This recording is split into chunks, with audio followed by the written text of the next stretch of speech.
আমি এখানে অত্যন্ত দুঃখ এবং ভারাক্রান্ত মন নিয়ে দাঁড়িয়েছি।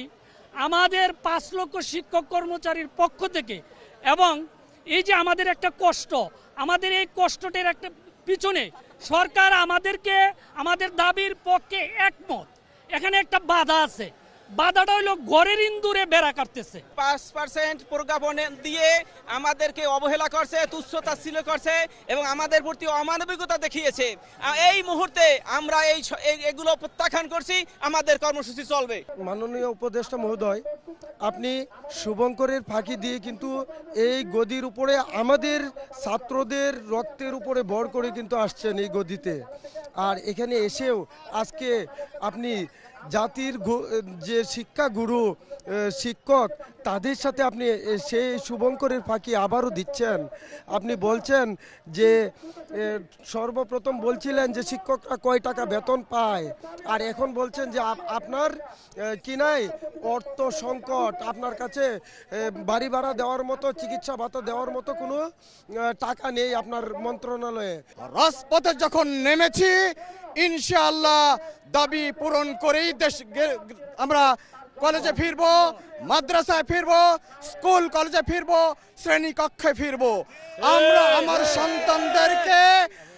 সন্তানদেরকে শিক্ষা ব্যবস্থা চালু রাখতে চাই, কিন্তু সরকার বাহাদুর সুপরিকল্পিতভাবে আমাদের শ্রেণী কক্ষ থেকে আমাদেরকে টেনে হেসড়ে রাজপথে নিয়ে আসতেছেন। আমরা রাজপথ পছন্দ করি না। আমরা শান্তি সমাজ, সাম্য সম্প্রীতির বাংলাদেশের সভ্য সমাজ গড়ার বিনির্মাণে এই শিক্ষকদের ভূমিকাই যথেষ্ট।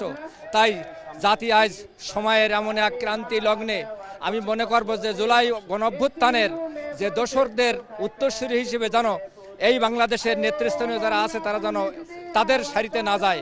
আমাদের শিক্ষকদের ভুকা রেখে কখনো সুস্থ সভ্য জাতি কখনো সুন্দর প্রত্যাশা করে না। যদি মানুষ দুটা বিয়ে করে, তো এক বউকে ভাত দিচ্ছেন, এক বউকে কাপড় দিচ্ছে, এক বউকে বাড়ি বাড়ছে, আর এক বউ কোথায় যাবে? এরা আমাদের তো বুঝতে হবে সরকারকে। এটা একজনের থাকছে ভালো বাড়িতে, আর একজনের থাকছে রাস্তায়। এটা কি সম্ভব? আপনারাই বলেন। এরা তো বিশাল কিছু, আমরা বেশি কিছু চাই না। 20% দাবি দেওয়া আমাদের নেতৃত্ব চাইছে, এটা বাস্তবায়ন করেন। বাস্তবায়ন না করলে আমাদের আরও আন্দোলন তীব্র হবে।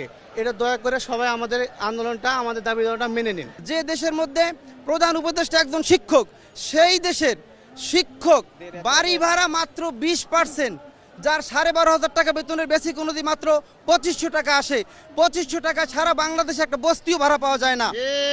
যে বাংলাদেশে প্রধান উপদেষ্টাও একজন শিক্ষক, কিন্তু সেই বাংলাদেশে মাত্র 1500 টাকা চিকিৎসা ভাতা, তাও চাচ্ছে তারা এখনো দেয়নি। আমাদের দাবি 1500, কিন্তু 1500 টাকা দিয়ে একটা হাতুড়ে ডাক্তারও দেখানো যায় না।